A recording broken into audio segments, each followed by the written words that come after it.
저에게 몇 달 동안 체한 것 같이 무겁고 답답한 것들이 있었습니다. 그 중에 하나가 바로 소명과 사명이라는 말입니다. 이 두 단어가 참 저에게는 어려운 말입니다. 그래서 제가 이 두 단어를 가지고 설교하겠다라고 우리 윤 목사에게 얘기하니까 윤 목사가 이렇게 얘기했습니다. 신학적으로 단어 정의하는 거 어려워하는 사람이 웬일이냐고 이렇게 물어봤습니다. 제가 신학적인 단어를 정리하거나 그것을 얘기하는 것을 개인적으로는 대단히 어려워합니다. 왜냐하면 그 신학적 단어가 만들어진 유래나 그 단어 원래의 의미나 이런 것들이 되게 중요하기 때문입니다. 그래서 이것을 정의하려고 하면 여러 가지 많은 노력도 필요하지만 정의하고 나면 또 잘못도 생길 수 있기 때문입니다. 그래서 두렵고 떨리는 마음으로 이런 정의들을 쉽게 하지는 못합니다. 그런데 그럼에도 불구하고 저는 이번 주 소명과 사명이라는 단어를 정리하겠다는 마음을 먹었습니다. 그런 마음이 막 들었습니다. 여러분이 잘 아시는 대로 소명이라는 말, 영어로는 컬링이라고 얘기하는 이 단어는 신으로부터 종교적인 활동과 관련된 어떤 특정한 부름을 받았다는 뜻으로 사전적 정의에 나와 있습니다. 또 사명이라는 말은 어떤 건가요? 사명은 사신이나 사절이 받은 명령입니다. 그들이 받은 명령이죠. 영어로는 미션이 됩니다. 혹은 이거를 종교적으로 바꾸면 신께서 주신 명령을 따라 사는 어떤 역할, 혹은 하나님께서 특별하게 그에게 맡긴 책무를 의미할 때 사명이라고 얘기합니다. 즉 사실은 소명과 사명 이 두 단어는 그렇게 큰 차이가 존재하지 않습니다. 하나님이 무슨 일을 시키기 위해서 부르신 거잖아요. 즉 소명과 사명은 붙어있는 단어고 어떤 면에서는 같은 의미를 갖고 있는 단어입니다. 우리가 하나님께서 부르셨다는 것, 그리고 그에게 책무를 맡기셨다는 것을 성경을 통해서 여러 인물을 보면서 알 수 있습니다. 대표적인 사람이 누구입니까? 노아입니다. 방주를 만들라고 노아를 부르셨습니다. 즉 방주를 만들기 위해서 노아를 불렀고 방주는 만드는 것은 그의 책무인 것이죠. 아브라함은 어떻습니까? 아브라함은 갈대아 우르에서 하나님께서 그를 부르셨습니다. 그리고 그를 통해서 믿음의 조상, 아니면 믿음이 어떤 것인지를 보여주는 사람, 혹은 하나님의 복을 나눠주는 사람, 하나님의 복 자체가 되라고 그에게 책무를 맡기셨습니다. 또한 모세는 어떠합니까? 이집트에서 이스라엘 백성을 구원해서 하나님이 약속한 가나안 땅으로 인도하라는 부르심과 책무가 맡겨졌습니다. 사사시대에는 사사들이 각각의 역할, 각각의 구원을 위해서 부름받았습니다. 또한 이스라엘 왕정은 어떻습니까? 사울과 다윗은 이스라엘이라는 왕국을 만들도록 하나님께서 그들을 부르셨고 그들에게 책무를 주셨습니다. 또한 왕정시대에 이스라엘 사람들이 잘못 갈 때 어떡합니까? 하나님께서 예언자들을 불러서 그들로 하여금 제대로 된 길을 갈 수 있도록 끊임없이 하나님의 말을 하도록 부르셨습니다. 즉 소명, 사명은 같이 갑니다. 불렀으면 당연히 사명이 존재하죠. 사명이 있으니 부름을 받는 겁니다. 또한 예수님의 제자들 어떻습니까? 온 세계 사람들을 제자로 삼으라고 사람을 낚는 업으로 그들을 부르셨습니다. 즉 부르심은 언제나 주님의 목적과 뜻이 있습니다. 또한 사도 바울도 마찬가지이지 않습니까? 사도 바울, 하나님께서 그를 담에서 가는 길에서 부르셔서 이방인의 사도로 세우십니다. 소명, 사명, 이 안에는 그렇게 큰 차이가 존재하지 않습니다. 또한 소명이라는 단어를 보면 콜링도 있지만 홀리 미션이라는 영어 단어도 존재합니다. 즉 소명, 사명 거의 동일한 단어일 수 있습니다. 그런데 이렇게 종교적으로 특정한 목적에 의해서 불러서 어떤 특정한 책무를 준 것을 소명, 사명이라고 얘기하는 그 의미가 놀라운 혁명을 맞은 적이 있습니다. 그게 언제냐면 중세시대입니다. 중세시대 이것은 놀라운 혁명을 만납니다. 어떻게? 종교개혁가들에 의해서 이 의미가 확장됩니다. 혁명 같은 일이 벌어집니다. 종교개혁 시대의 종교가족들은 이렇게 얘기합니다. 특정한 사람만 하나님의 부름을 받거나 하나님의 책무를 받은 것이 아니라고. 중세는 종교적인 일을 하고 있는 사람이 거룩하고 고등한 일을 하고 있다고 생각했습니다. 그래서 그런 거에 부름을 받으면 너무나도 자랑스러워하는 거죠. 그런데 그런 중세의 사람들을 향해서 그런 거 아니라고 종교개혁가들이 얘기합니다. 그리고 이렇게 얘기합니다. 세속적인 일은 속되고 저등한 일이 아니다. 세속적인 일은 바로 하나님이 그곳에서 함께 하셔서 그 사람에게 그 사람의 일을 맡긴 부르심이고 그 사람의 책무이라고 얘기합니다. 그래서 마틴 루터는 이런 얘기를 했습니다. 특별히 거룩한 행위는 없다. 우리가 행하는 일이란 일마다 모든 것은 다 세속적인 것뿐이다. 그러나 모든 행위가 하나님의 명령에 순종하는 가운데 행해질 때는, 그리고 하나님을 기쁘게 할 수만 있다면 그 확실성 안에서, 믿음 안에서 행해질 때 그 모든 것은 거룩한 일이다. 수도자가 수도원에 들어가 금욕 생활을 하며 금식하고 기도하는 것은 위대한 일로 보는 것 같지만, 어떤 아녀자가 요리하고 집안 청소를 하고 가사노동하는 것은 하찮은 일로 여기는 것은 잘못된 일이다. 하나님의 명령은 바로 거기에 있다. 어디요? 아녀자가 가사노동하는 데 있다고 얘기합니다. 비록 하찮은 일이라 해도 그 일은 하나님을 경배하는 찬양으로 간주되어야 하며, 이 일은 수도자들이 금욕하며 거룩한 생활을 하는 것보다도 어떤 면에서는 탁월하다라고 마틴 루터는 얘기합니다.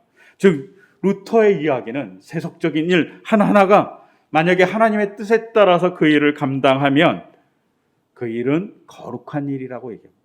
그 일은 그에게 하나님의 부르심이고 그 일은 그에게 하나님께서 맡겨주신 책무라고 얘기하는 거죠. 마틴 루터는 그것을 비유하기 위해서 수도사와 정말 그 당시에 집안이라는 아녀자와 비교합니다. 하찮은 아녀자와 그 당시로서는. 그런데 같다고 얘기합니다. 혁명 같은 일이 벌어진 거죠. 그리고 그 혁명은 지금 우리가 고스란히 받고 있습니다. 우리는 모든 사람들이 다 하나님의 부르심을 받았다고 생각합니다. 그리고 그것을 대표적으로 나타나는 게 뭡니까? 바로 직업 소명설입니다. 직업을 소명으로 받았다는 겁니다. 종교개혁자들은 그들이 부른 직업 안에서 하나님의 소명이 있다고 얘기합니다. 우리가 잘 아는 칼뱅이라는 사람은 자신이 하나님께 선택받은 것을 증명하는 수단이 있다. 그게 뭐냐? 자기 직업에서 열심히 일하고 근면하고 하나님의 말씀대로 살아가면 그 직업 안에서 무엇을 볼 수 있냐? 구원의 징표를 볼 수 있다고 얘기했습니다. 그것도 네가 하나님께서 선택받았는지 안 받았는지를 너의 일 자리에서 볼 수 있다라고 얘기한 겁니다. 근데 여기엔 전제 조건이 있습니다. 어떤 전제 조건이 있느냐? 다른 사람을 하나님의 형상같이 대우하는 겁니다. 하나님의 형상으로 창조된 인간으로 대우하고 삶에서 금욕하고 근면하게 하나님의 말씀대로 행동할 때 그 사람은 직업 안에서 하나님의 구원의 증표를 얻을 수 있다라고 얘기합니다. 그래서 칼뱅은 제네바에서 이런 나라를 만들고 싶었죠. 종교적인 이상 국가를 만들고 싶었던 겁니다. 근면하게 하나님의 말씀대로 살아가는 국가를 만들고 싶었고 그것을 통해서 구원의 증표를 복원했습니다. 그런데 문제가 발생합니다. 세월이 지나고 근대가 들고 현대에 들어와서 직업소명설은 하나님의 구원의 증표에서 하나님의 구원의 결과 같이 여기는 약간의 왜곡이 벌어집니다. 즉 구원받았다는 것의 증표를 그 속에 찾는 게 아니라 내가 구원받았던 결과로서 얘기하는 수단이 되려고 조금씩 변하기 시작합니다. 변질된 것이죠.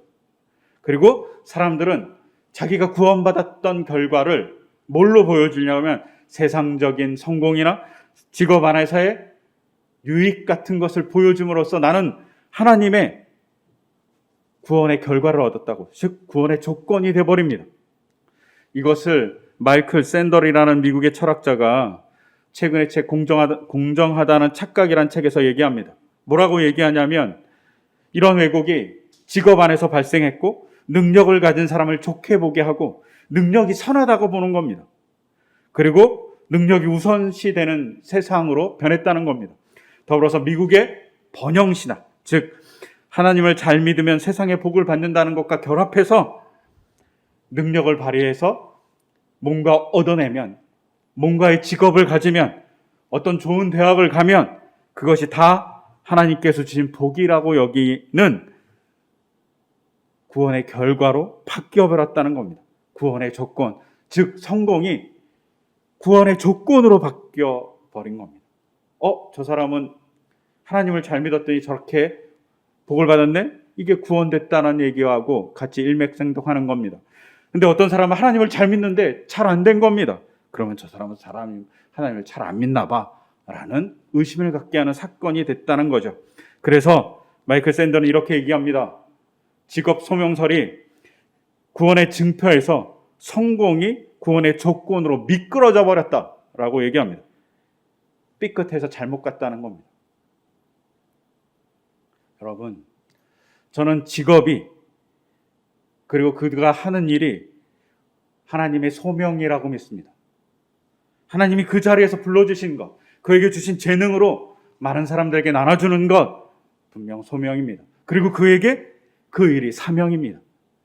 그가 받은 그 귀한 일들 속에서 하나님의 역사를 증명하는 것 중요한 사명이죠. 그런데 여기서 삐끗 잘못하면 잘못된 길로 갑니다. 그 직업이 예정되어 있다고 생각하는 사람들이 종종 존재합니다. 그 사람이 칼빈이었죠. 깔뱅이였습니다. 자기에게 예정된 일이 있다고 얘기하는 것이죠. 그러면 많은 오해가 발생합니다. 의사는 의사로 예정되었을까요? 정치인은 정치인으로 예정되어 있었을까요? 청소부는 청소부로 예정되어 있었을까요? 그렇지 않을 겁니다. 또한 시대 따라 다릅니다. 조선시대의 의사는 가장 천한 사람이었습니다. 현대 의사는 귀한 사람이죠. 시대마다 다른데 또 시대마다 그 예정이 바뀔까요? 이렇게 얘기하기 곤란합니다. 그래서 칼바르트라는 신학자는 이렇게 얘기합니다. 마장 예정이 있다면 단 하나밖에 없다. 전 인류를 선택하신 예정과 단 한 사람을 버린 예정만 있다. 단 한 사람, 인류를 구원하기 위해서 십자가에 버린 예수만 버림받았고 나머지 모든 인류를 선택하신 하나님의 예정만 있다라고 얘기합니다. 저는 여기에 일부 동의합니다. 칼바르트의 얘기대로 전 인류를 선택하신 하나님의 예정이 있습니다. 근데 그 예정이 운명론은 아닙니다. 너는 뭘 해야 돼? 너는 어떤 사람이 될 거야? 라는 운명론이 아닙니다. 하나님이 인간에게 예정한 것은 인간이 복된 사람이 되는 겁니다. 창세기 1장 28절에 보면 하나님께서 처음으로 창조하신 다음에 인간에게 하신 일이 있습니다. 그 인간에게 하신 일이 뭐냐면 복을 주신 겁니다. 축복해 주신 일인 거죠. 인간이 복된 삶을 살라고 얘기하신 것이 첫 번째 하나님의 인간에게 대한 행동입니다. 인간은 복된 자가 되는 것이죠. 우리가 잘 아는 아브라함 또한 창세기 12장에서 뭐 합니까? 복 자체가 되라고 얘기합니다. 그를 선택해서 부른 건 복이 되라고 얘기하는 겁니다. 즉 인간은 복이 되어서 누군가에게 복을 나눠주는 사람, 그런 사람이 되는 것. 서로에게. 그것이 인간의 궁극적인 하나님께서 바라시는 목표고 방향성일 것입니다. 그 방향성에 직업이 있습니다. 소명이 있고 책무가 있습니다. 즉 우리는 어떤 소명을 받았냐면 복 있는 사람으로서의 소명을 받았습니다. 어떤 직업이냐? 어떤 책무냐가 아닙니다. 우리에게 부어진 것은 복 있는 사람이 되는 것입니다.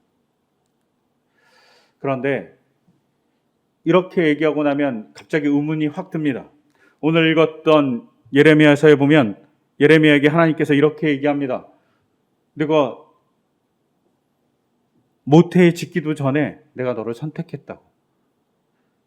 내가 태어나기도 전에 너를 거룩하게 구별해서 뭘로 만들려고 했냐면 예언자로 만들려고 했다라고 얘기합니다.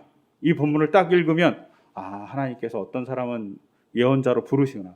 그런 부르심도 존재할 것입니다. 특별하게. 하지만 이 말씀은 구약의 전체적인 뉘앙스로 봐서는 예정을 의미하지 않습니다. 이 예레미야서의 전체적인 의미에서는 이 말씀은 하나님의 강력한 주권을 의미합니다. 내가 너를 그렇게 선택했어. 나를 따라와. 라고 얘기하는 하나님의 강력한 주권을 의미합니다. 이것이 예정, 선지자로서 택정함, 그런 것을 의미하지 않습니다. 예레미야는 하나님의 그 강력한 개입으로 인해서 어린아이지만, 정말 어린아이였을 것 같아요. 어린아이지만 그는 예언자로서 살아갑니다. 그런데 여기서 중요한 것을 볼 필요가 있습니다. 이 예언자로서 선택했다고 했다면 그 가정이 좋아야 되지 않겠습니까? 그 가정이 예언자로서 쓰기에 합당해야 되지 않겠습니까?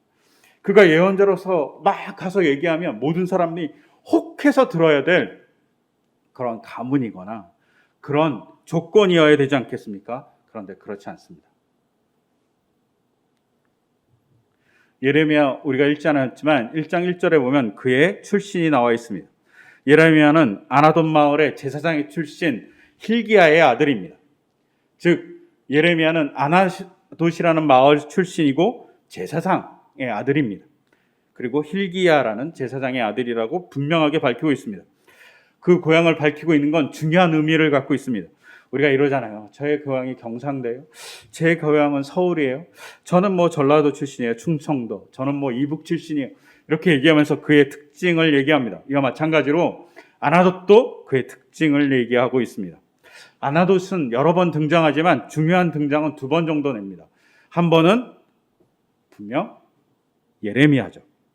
그리고 또 한 번은 열왕기하 2장에 등장합니다. 열왕기하 2장에 아나돗이 어떤 곳으로 등장하냐면 솔로몬이 왕이 되기 전 솔로몬의 형인 아도니아가 구테타를 일으킵니다. 그리고 그가 왕으로 등극합니다. 솔로몬을 왕으로 믿는 세력과 형 아도니아를 왕으로 믿는 세력들이 치열하게 경쟁하고 있었을 때였습니다. 그런데 우리가 잘 아는 대로 솔로몬이 왕이 됩니다. 즉 솔로몬의 형 아도니아를 밀었던 사람들은 다들 처형되거나 죽었습니다. 그런데 유일하게 죽지 않은 한 사람이 존재합니다. 누구냐면 그 당시 아도니아를 밀었던 제사장입니다. 제사장은 함부로 죽일 수 없었던 것이죠. 그래서 죽일 수 없는 그 제사장을 어떻게 하냐면 예루살렘에서 한 약 10km 정도 떨어져 있는 아도니아라는 고을로 유배를 보냅니다. 그리고 이렇게 얘기합니다. 너는 그 마을에서 나올 수 없다. 나오면 죽는다고 얘기합니다. 그리고 그 마을에 제사장으로 살아가죠. 많은 학자들이 추측합니다. 예레미야는 그 아도니아의 후손일 거라고. 즉 솔로몬을 지지하지 않고 솔로몬의 형, 어쩌면 역적일 수도 있는 그 형을 지지했던 제사장 가문입니다. 그리고 솔로몬을 지지했던 가문은 사독 가문이었는데 예레미야가 예언자로 쓸 때 사독 가문은 아직도 예루살렘에서 승승장구하고 있었습니다. 대제사장으로서 살아가고 있었던 집안입니다. 이런 사정에서 예레미야를 예언자로 불렀다는 겁니다. 예언자로 불렀으면 사독 가문에서 부르면 얼마나 좋겠습니까? 그런데 그는 아도니아 출신의 아마도 아비아달 가문 출신일 겁니다. 또한 그는 전체적인 예레미야서를 읽어보면 신명기하고 거의 비슷한 언어를 갖고 있습니다. 그래서 학자들은 예레미야는 신명기적인 전통을 갖고 있다고 얘기합니다. 그리고 이 신명기적인 전통은 어디서 왔나 생각해보면 이 신명기적인 전통은 학자들에 의하면 북이스라엘이 700년경에 망하지 않았겠습니까? 북이스라엘이 700년경쯤에 망했을 때 남아한 예언자들이라고 생각합니다. 그리고 그 남아온 예언자들의 일부가 아마도 아나돗에 갔던 것 같습니다. 그리고 그 아나돗에 가서 끊임없이 신명기적인 이야기를 해줬던 것이죠. 근데 그 사람들이 어떤 사람들입니까? 왕이 실정을 하면 목숨을 걸고 예언하던 사람들입니다. 우리가 속된 말로 똘끼를 부렸던 사람들인 거죠. 하나님의 말씀을 가지고 저항했던 사람들이 바로 북이스라엘의 예언자의 집단입니다. 근데 그런 집단에 영향을 받은 사람, 바로 예레미야입니다. 그에게 예수님이 찾아오셔서 넌 예언자가 되라 라고 얘기합니다. 그러니까 예레미야가 어떻게 합니까? 사독 가문이 눈 시퍼렇게 살아있는데 제가 가서 뭘 얘기합니까? 그랬더니 하나님이 이렇게 얘기합니다. 지금 성전이 아니라고 얘기해라. 뭐 이런 얘기를 하는 겁니다. 분명 예레미야도 그것에 동의합니다. 그리고 그렇게 배웠습니다. 그런 신명기적 전통을 갖고 있습니다. 그런 북이스라엘의 예언자들의 전통을 갖고 있어서 그런 얘기를 하는 게 당연하지만 그런 얘기를 한다고 콧방귀 낄 예루살렘의 정치인, 종교인은 존재하지 않습니다. 근데 그런 여건에 있는 예레미야 보러 가라고 얘기합니다. 그러니까 자기 못 가겠다고 얘기하죠. 예레미야. 단적인 예가 있습니다. 성경에는 정확하게 예레미야라고 등장하지 않지만 예레미야일 거라고 추측되는 사건이 하나 있습니다. 우리가 잘 아는 왕 중에 이스라엘의 위대한 왕이 있습니다. 다윗도 있고 솔로몬도 있지만 둘을 제외하고 위대한 왕이 히스기야하고 요시야입니다. 가장 선한 왕이라고 평가받고 있습니다. 근데 요시야 왕이 우리가 잘 아는 대로 종교개혁을 일으켰죠. 막 우상은 다 없애버리고 그리고 신명기를 얻어갖고 그 신명기로 종교개혁을 일으키려고 했습니다. 그 왕에게 예레미야가 아마도 갔을 것 같습니다. 그리고 가서 한 예언이 있습니다. 그 예언이 뭐냐면 이집트의 파라오 느고가 쳐들어왔습니다. 근데 예언자가 찾아가서 이집트의 파라오인 느고와 싸우지 말라고 하나님의 말씀을 전달합니다. 근데 요시야가 거기에 콧방귀도 뀌지 않습니다. 그리고 전쟁에 참여합니다. 그리고 그 전쟁에서 요시야는 죽습니다. 종교개혁을 일으키고 하나님의 말씀에 따라 살려고 노력했던 왕이지만 아마도 예레미야가 예언했던 그 예언을 제대로 듣지 않았던 사람입니다. 즉 예레미야는 너무나도 하찮은 집안의 사람이었던 것이죠. 하나님을 향해 뛰어난 마음을 가졌던 요시야라도 예레미야는 별로 듣고 싶지 않았던 겁니다. 이런 예레미야가 끊임없이 하나님의 말씀을 이스라엘 백성에게 전달합니다. 그러면 그 전달한 것으로 감명받고 좋아해야 되는데 예레미야가 어떻게 됩니까? 감옥에 갇히거나 심지어는 마른 우물에 빠져갖고 나오지도 못해갖고 사람들이 음식을 줘야지만 겨우 먹고 살 수 있는 처지까지 돼버리고 말았습니다. 그런데 그 상황을 다 아는 예레미야가 하나님의 부름을 받고 하나님의 말씀을 전달하는 책무를 가지고 예루살렘에 와서 복음을 전합니다. 하나님의 말씀을 전합니다. 근데 그 생각을 해보십시오. 그가 그 말씀을 전해서 내가 대제사장이 될 거야. 내가 왕의 사제가 될 거야. 라고 생각했다면 어떻게 되겠습니까? 그는 성전이 아니라고. 왕정이 잘못됐다고. 왕이 전쟁하러 나가는 것은 잘못됐다고 직설적으로 얘기하지 못했을 겁니다. 그는 그가 얘기할 걸 잘 알고 있었던 사람입니다. 또한 그가 얘기할 수 있는 시각도 갖고 있었던 사람입니다.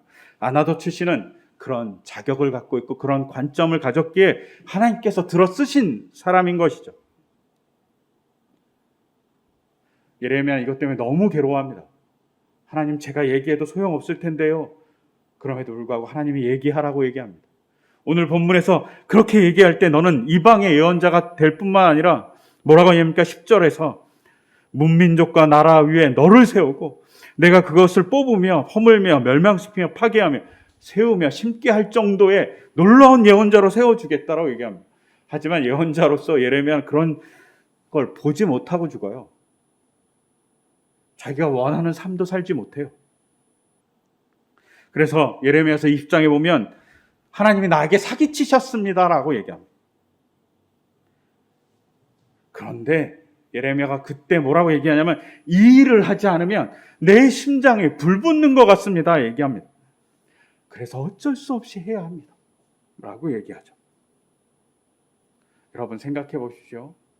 일제강점기나 우리나라가 독재 정권일 때 일제를 향해서 투쟁하는 독립군들이 일제 기업에서 막 돈을 받으면서 호화로운 삶을 살면서 투쟁한다고 생각해 보십시오. 그것이 투쟁일까요? 독재 정권을 향해서 민주주의를 외쳤던 많은 인사들이 독재 정권을 지원하고 있던 기업들에게 후원을 받아서 호화롭게 산다면 그것이 정말 독재 정권에 투쟁하는 것일까요? 그렇지 않습니다. 그들의 삶의 자리를 걸어가는 것이죠. 여러분, 우리가 소명을 받고 부름을 받았다는 것은 우리의 삶의 여건에서 가장 적당한 것을 하도록 하나님께서 불러주신 겁니다. 다윗은, 사울은 삶에 가장 적당한 것이 왕으로 부름받은 것입니다. 솔로몬은 삶에서 가장 적당한 것이 성전을 짓는 것이었습니다. 그와 반대로 예레미야는 정말 어렵게 하나님의 이야기를 전하면서 그 삶의 부귀영화는 없는 자리로 부름받았습니다. 여러분, 예수님의 제자가 되겠다고 얘기합니다. 근데 예수님의 제자 11명 중에 요한을 제외하고 모두가 순교했습니다. 요한도 유배지에서 죽었습니다. 순교한 거나 다름없죠. 그들이 제자로 부름받았을 때 그 당시는 순교의 각오를 하고 부름받은 것이죠. 하지만 중세나 종교개혁 당시 부름받은 사람들은 영광을 누렸습니다. 그것이 무엇인지 잘 모릅니다. 소명, 하나님이 가장 적당한 것으로 부르십니다. 그런데 그것을 감당할 때 가끔은 우리의 삶에 아픔도 찾아오고 가끔 우리의 삶에 영광도 찾아옵니다. 그것을 구별할 수 있는 능력은 없습니다. 단지 소명을 받은 사람들이 할 일이 존재합니다. 그 할 일은 뭐냐면 오늘 읽었던 히브리서 12장 1절과 2절에 나오는 말씀입니다. 특히 2절에 보면 예수님을 바라봅시다라고 얘기합니다. 이 바라보다라는 것이 예수님을 주목해서 보다라는 뜻입니다. 한눈 팔지 말라는 뜻이에요. 그런데 이 한눈 팔지 말라는 것이 예수님만 보고 다른 우상을 보지 않는다 이런 뜻이 아니라 예수님의 행동을 유심히 봐서 그것을 따라한다는 겁니다. 우리가 이러잖아요. 운동을 배울 때 시범을 보여줍니다. 그 시범을 유심히 보고 그걸 따라하는 겁니다. 손의 각도는 어떻게 해야 되고 무릎은 어떻게 해야 이런 설명이 중요하지 않습니다. 중요한 건 뭐냐면 시범입니다. 예수님께서 우리에게 시범을 보여주신 것이죠. 사명받은 시명, 그리고 시범을 보여주고 사명받은 시범과 소명받은 시범이 뭐냐면 예수님께 뭘 바라보냐면 기쁨을 바라봅니다. 예수님께서 예수님을 바라보면서 뭐라고 얘기하냐면 히브리서 저자는 예수님이 자기 앞에 놓여있는 기쁨을 내다보셨다고 얘기합니다. 그리고 그 기쁨 때문에 부끄러움을 개의치 않고 십자가를 참으셨다라고 얘기되어 있습니다. 그 기쁨이 뒤에 나오는 하나님의 보좌의 오른쪽에 앉는 것일까요? 저는 그렇게 생각하지 않습니다. 그 기쁨은 인간을 구원한 하나님의 기쁨, 인간이 구원된 자리에 인간이 누리게 된 그 기쁨을 바라보셨을 것입니다. 그 기쁨을 바라보는 것. 소명의 본질은 누군가의 기쁨을 바라보는 것이죠. 그 누군가는 크게 두 개로 나눠집니다. 하나님 그리고 인간입니다. 하나님이 주신 그 기쁨을 바라보면서 날아가는 거죠. 하나님의 기쁨은 뭡니까? 인간을 복되게 하시는 겁니다. 인간의 기쁨은 뭡니까? 하나님의 구원을 통해서 하나님의 기쁨을 누리는 것, 하나님의 사랑을 누리는 것, 그것이 인간이 주어진 기쁨입니다. 그것이 우선 바라봐야 될 기쁨입니다. 근데 자꾸 우리는 소명을 감당하고 나서 자꾸 번영신학이라든가 이런 것의 왜곡을 통해서 세속적 복을 받는 것이 기쁨이라고 생각합니다. 이런 왜곡에서 벗어나야만 합니다. 이런 왜곡에서 벗어날 때 우리는 제대로 된 기쁨을 바라봅니다. 소명은 각자의 자리, 각자의 삶의 능력, 하나님께서 주신 그 삶의 많은 배경 속에서 부르십니다. 그리고 그 배경을 통해서 어떤 사람은 의사로, 어떤 사람은 누군가를 도와주는 자로서, 어떤 사람은 기업가로서, 어떤 사람은 장애인 시설을 운영하는 자로서, 어떤 사람은 청소부로서 살아갑니다. 그리고 그 속에서 하나님의 말씀대로 그 책무를 감당할 때 하나님의 소명을 이루고 하나님의 사명을 이루어가는 것입니다. 그때 세상은 하나님의 세상으로 한 발 한 발 내딛는 거라고 믿습니다. 여러분, 소명은 모든 사람이 부름받은 겁니다. 어떤 특정한 사람만 부름받지 않았습니다. 가끔은 특정한 일에 부름받기도 하죠. 하지만 더 중요한 건 하나님이 인간을 부른 건 인간을 다 복되게 하고 싶어 하신다는 겁니다. 그리고 그 일에 여러분들이 다 부름받았다는 겁니다. 여러분들이 다 책무가 있다고 얘기하는 겁니다. 제가 좋아하는 시 중에 아름다운 사람이라는 시가 있습니다. 이기철님의 시인데 이 시에 이렇게 되어 있습니다. 이 세상 아름다운 사람은 모두 제 몸속에 아름다운 하나씩의 아이를 갖는다. 사과나무가 햇빛 아래에서 마침내 달고 시원한 사과를 달듯이 이 세상 아름다운 사람은 모두 제 몸속에 저를 닮은 하나씩의 아이를 갖는다. 그들이 갖고 온 장록석 향기가 몰래 장롱 속을 빠져나와 잠든 그들의 머리카락과 목덜미와 목화송이 같은 아랫배에 스며들어 이 세상 아름다운 사람은 이 세상에 크게 알맞는 하나씩의 아이를 갖는다. 그들이 가꾸고 싶은 세상은 아침 숲처럼 신선한 기운으로 충만하다. 아름다운 사람은 아름다운 아이를 갖습니다. 저는 이것을 성경적으로 얘기하면 하나님의 복된 사람으로서 만들고 싶은 그 복됨이 모든 사람에게 있습니다. 그리고 그 복됨을 이루는 것은 각각의 삶의 자리에서입니다. 그리고 그 자리에서 책무들이 주어졌습니다. 그리고 그 책무를 이행할 때 너무나도 아프게 어떤 사람은 정말 복을 누리지만 세상적인 복을 누리지만 어떤 사람은 생전에 그것을 누리지도 못할 수 있습니다. 하지만 하나님의 채워주심과 개입하심과 챙겨주심을 그들의 삶은 보게 됩니다. 예레미야는 감옥에 갇혔지만 그를 구원해주는 많은 사람을 만나게 됩니다. 예레미야는 이스라엘 사람들이 포로로 잡혀갔을 때 예레미야의 편지를 읽는 사람들이 존재하게 됩니다. 예레미야는 이스라엘이 망할 때 왕이 찾아서 어떻게 해야 되냐고 묻는 예언자가 됩니다. 그가 이스라엘의 희망이 된 겁니다. 우리가 뭘 희망으로 살아야 됩니까? 얘기할 때 누구한테 물어보냐? 예레미야한테 물어봤습니다. 그의 삶이 굴곡집니다. 하지만 그는 값진 영예로운 죽음도 갖지 못했지만 그는 하나님의 위대한 선지자가 됩니다. 그리고 민족 세계를 향한 선지자가 됩니다. 여러분, 우리가 가끔 어렵습니다. 저도 제가 받은 관점과 제가 받은 소명과 제가 받은 사명이 있습니다.